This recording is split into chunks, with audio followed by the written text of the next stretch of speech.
Hey there guys, today we're going to take a look at an early access game in alpha right now, so it's still pretty early, but it's something that's been garnering some attention from a lot of sources actually. It goes by the name of, it's not a real word, I don't think, Vagant or Vagante? It reminds me of Vagrant, which is like, a wanderer, but I don't think it's a real word, at least not in English. I couldn't tell you, but anyway, I probably just butchered it.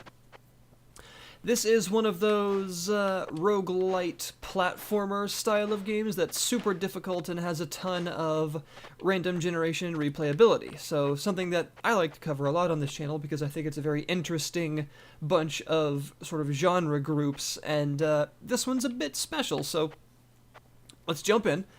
First of all, you have a character selection screen, of course, and you can actually play a knight, a rogue, or a mage from the beginning, and the main differences are the stats that they start with, and of course the equipment that they start with.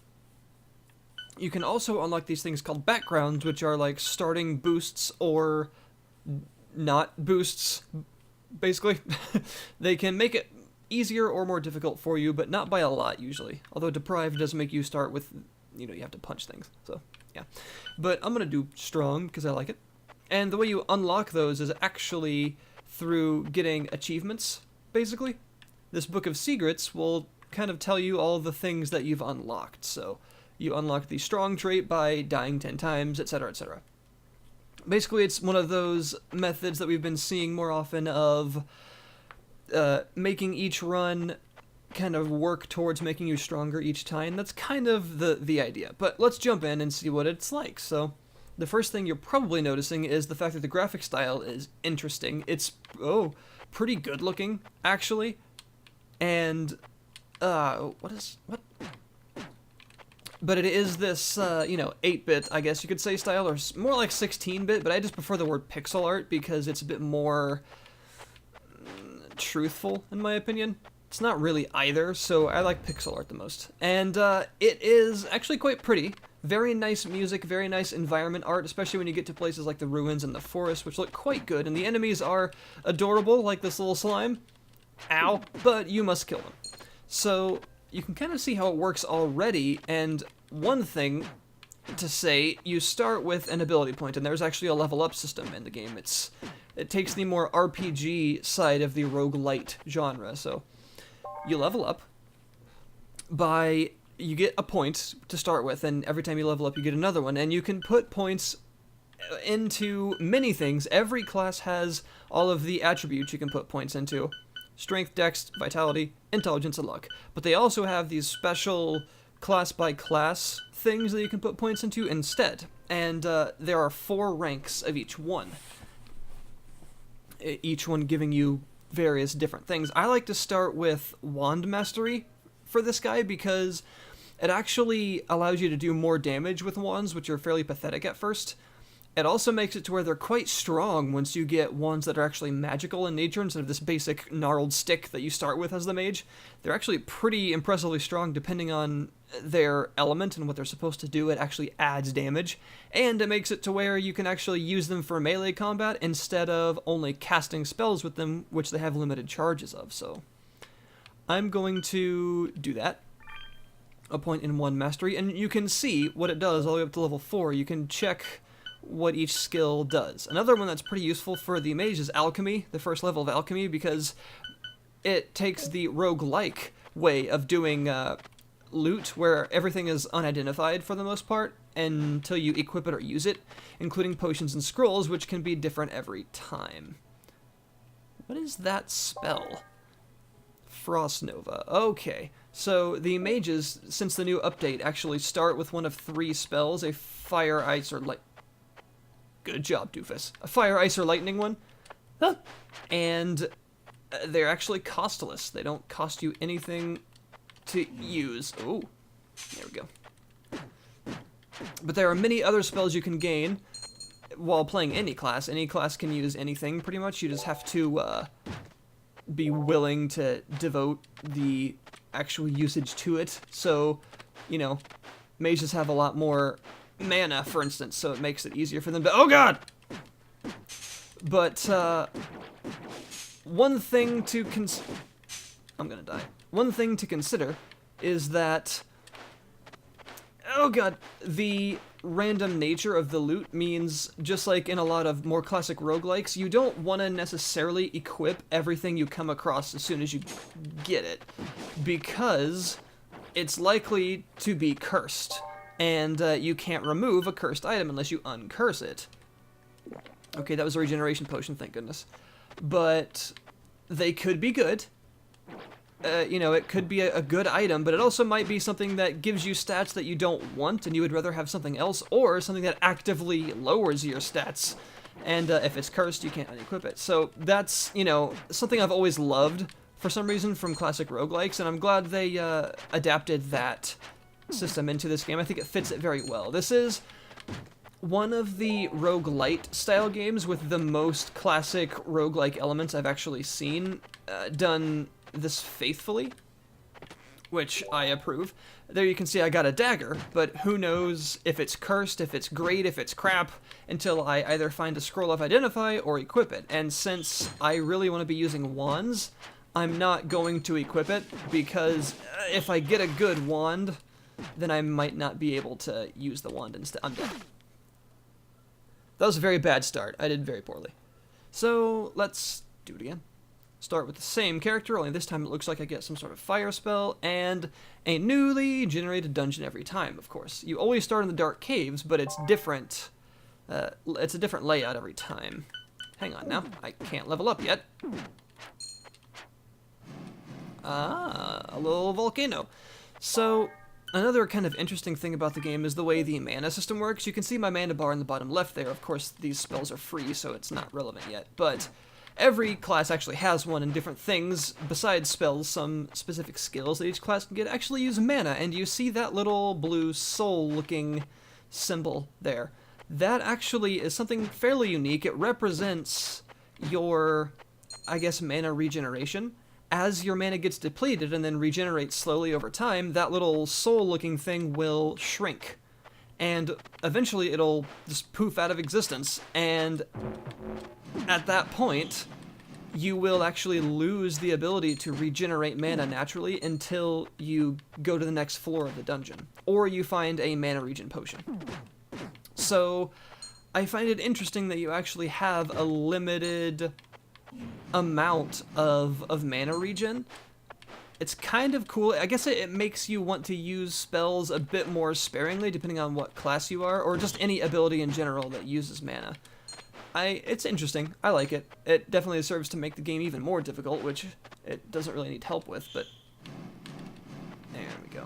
So as you can see, you also pick up gold. You can find shops, roguelike style, that sell identified or not items for you. Okay, there's a boss. That dragon thing, I'm not equipped to do that. Let's see.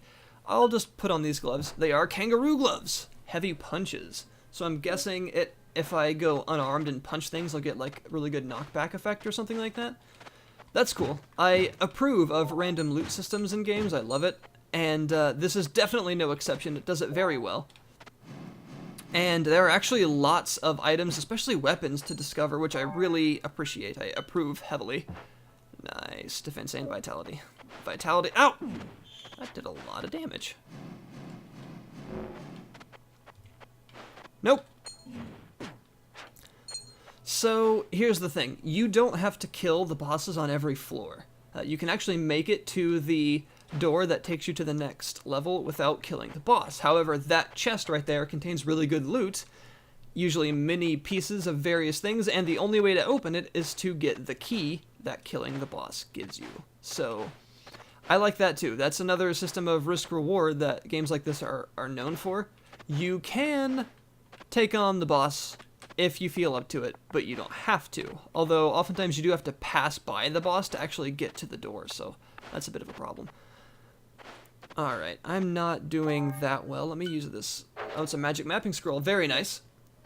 One thing that is definitely, I feel like, would be a good idea for them to work on is more variety in scrolls and potions. Right now, there aren't very many effects that scrolls and potions can have, so it doesn't take too long generally speaking, before you actually figure out what each one does. Obviously this game is in alpha, so there's a lot for them to work on still. It's, you know, it's totally fine. But I feel like that's one of the things that they could definitely be adding soon, is more potion and scroll effects to make them more, you know, more variety in them. So I'm going to equip this wand. I think it should be more powerful. Extra knockback and the ability to use it as an actual wand. So let's see. You've got some nice stuff, but I don't have... that is a good spell, actually. That is a really good spell. I'll take it. The shopkeepers are very cute. The entire game itself is actually quite cute looking, I have to admit. Whoops. And I certainly approve of this, so... Alright, let's see. I'll take that 20 mana. Alright, so let's see. You see that yellow bar at the bottom of the screen? That's your experience bar. Another interesting game mechanic for this game is that you can't level up in level. You actually have to move on to the next floor like this. Once that bar reaches full from killing stuff, you won't automatically level up. You have to reach this area, this sort of you go through the exit of the level, then you will actually gain an ability point to spend. That's how the level up system works. And these books are kind of like teleporters. They allow you to go out of the dungeon and take a break and then come right back to this point whenever you want to. So that's interesting. I'm not entirely sure like what the design decision behind that is, but I like it. I just set myself on fire like a doofus because I didn't channel the spell. That was very stupid. I am now going to die, more than likely. Luckily, you can walk by spikes and not get hurt. Just don't fall on them. Oh, yeah. Much stronger wand. I'm still probably going to die, though. Another magic mapping scroll. I will use that immediately. Okay. So, what else is there to the game? There are actually lots of areas to go to. There's a good variety in levels and bosses and enemies. There's actually quite a few enemies, which I approve of. The enemy variety in the first couple of areas isn't like super incredible, but it quickly opens up as you progress. I would like to see more classes at some point.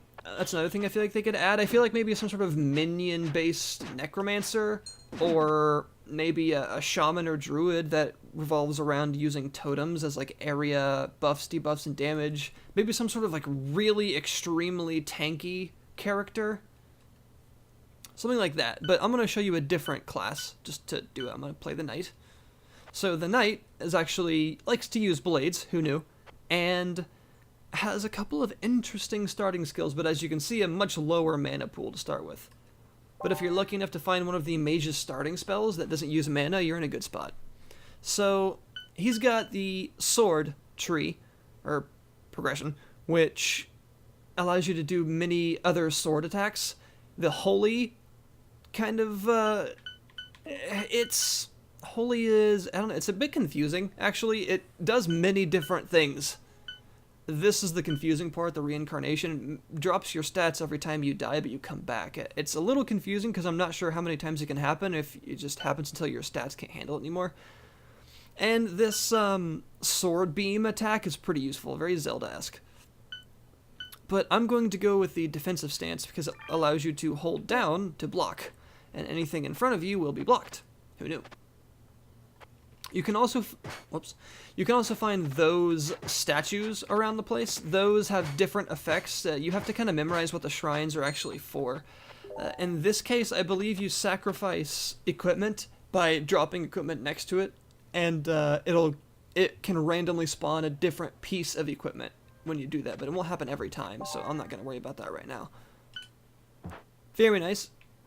As you can see, the basic sword actually has a pretty good amount of delay to it, which I like. I think the combat's actually really good. A lot of these 2D Metroidvania games, Rogue-lite style games, have very basic combat. This one is not one of those, in my opinion. The combat's actually pretty good. It's varied enough because of all of the... I'm totally screwed. I didn't see that dragon there. I'm not ready for this yet. Oh, that still hurts you even when you block it because it's fire. Yeah, that was stupid. the combat is good enough, I think, because of the spells, ability variety, and weapon variety is actually pretty good. I'm impressed by the number of items in the game. Again, I feel like there needs to be more potions and scrolls to make that more interesting, and also more wand types would be cool. Just more items in general is, of course, something that I'm sure they're going to work on. Like I said, the game is in alpha. But for an alpha, it has a pretty good amount of polish. It's quite satisfying to run around in. The actual physical feel of the movement and the combat is good. There's no extreme issues with it that I feel that make things certainly very imbalanced or buggy. Attackers will get pushed back. That's nice. I wonder if that stacks with the defense. Let's check. But it's in the early stages right now. There's nothing to really argue about there. It's still an alpha. It's very early. It doesn't have a huge amount of content yet, but what it does have is good, satisfying, and gives me a good amount of hope for the future of the game being quite enjoyable. I think that the game already is in a good spot for building upon. It's got the building blocks of a very enjoyable Metroidvania-esque kind of run-by-run roguelite platformer. I think it's probably going to see a lot of development for a while before it becomes like near feature complete. I think it's got a little ways to go yet. But they are updating it rather frequently, and with actual substantial updates. The newest update added those 3 spells to the mage, those starting spells. And of course they added them to actually be found by people as spell tomes, like you saw earlier. And kind of rebalanced the mage and some of the enemies and things like that. It's a game that is still being... Oh, I didn't see that guy. A game that is still very much being worked on. Oh, I didn't see that. Damn it. And I cannot get past the first level on this video. One more try. I've actually made it to like the 5th or 6th zone, I think. I think it was the 5th. It was deeper into like the forest area, but this game is really hard. It's very unforgiving. You die very easily. There's not a lot of ways to regen your health. Potions are random. You might actually poison yourself instead of healing yourself if you're not careful. There are lots of traps to see, and the enemies do get very, very difficult very quickly. Ooh. But I think there's a lot here. Wait. Yeah, that was dumb. There's a good amount of variety still. Like I said, it definitely needs more content in general. But for an alpha, it is representing itself very well. It's got a good amount of polish. It's not super buggy and unbalanced and terrible feeling, but it is very difficult. Punishingly so. And it will not tolerate your failures, because you will be restarting over and over, which is, you know, partially the point of games like this. Nice. But that's Vagante. It's this game. And it's quite a lot of fun. I feel that if, you know, this kind of genre still interests people, if this is something that you're interested in, it's a good one to keep an eye on. It has some pretty enjoyable content so far, very nice art style, pretty cool combat, and fun enemy types. There's actually some pretty cool stuff later on. I wish I could show you, but I'm just being terrible right now. Even more than normal. And I feel that it's, although got a ways to go, it's very promising. I think that the guys making it know what they're doing. I think they have a clear design goal in mind, because the game itself is very, it's got a certain style to it that is kind of clear. It's clear what they want to do with it. And I approve of that. I very much like, that's one of the things I look for in early access titles, to see that the devs seem to know what they want, that they seem to have a clear objective, and I didn't mean to do that, objective in mind when it comes to what they actually want to produce. And these guys definitely seem to. Sometimes getting out of water and stuff like that is a bit frustrating. I think the controls maybe could be improved slightly when it comes to the jumping and things like that, but like I said, there's nothing that I've seen that has just made me feel really like there's a super bug or just feel cheated, really. The game is definitely difficult, but I haven't really felt cheated so far. These little girls, or whatever they are, you can actually take them to the exit, and if you make it through the exit with them, they heal you a bunch and upgrade your maximum health by a little bit. But, that's a boss. Alright. That's usually the easiest boss for me to beat, but I still don't know if, as terrible as I've been, doing on video, I think I'm just gonna leave. And there we go. So I didn't level up, but I did save the weird fairy girl thing. Oh. And as you can see, 110 maximum health now. So yeah, this has been Vagante. I'm very sorry if that's not how you pronounce it. I don't know what it means. But it's something that I can see myself playing for a while, coming back to every now and then as, you know, more updates roll in, and I definitely will be covering it more as they continue to polish and add stuff to it, because I feel like it's got a really cool theme. I definitely like the graphic style, and the gameplay is satisfyingly weighty for a 2D game, and I want to see what else they have in mind, what they can do with it. So I'm excited for the future of the game, definitely. And if you would be too, then you can check it out. It's $15 right now in the early access system on Steam. The link is in the description below if you wish to check it out. And I don't blame you if you want to wait for a little while, because it is still in alpha, but it is... They seem to be taking the development path of adding things in slowly, polishing what they have before they add more things in, and then repeating, which is a very stable development cycle that I definitely approve of, so... Yeah, there you go, guys. Thanks very much for watching. If you want to see more, feel free to subscribe. If you don't want to, then don't. Like the video, I suppose, if you really want to, but I'm not very good at really, you know, doing the whole please like and subscribe thing, because, I don't know, I just feel kind of weird doing it. But anyway, thanks for watching, and just watch more of me if you want to. That's all I gotta say. You don't have to sub if you don't want to, but thanks. I'll see you guys next time.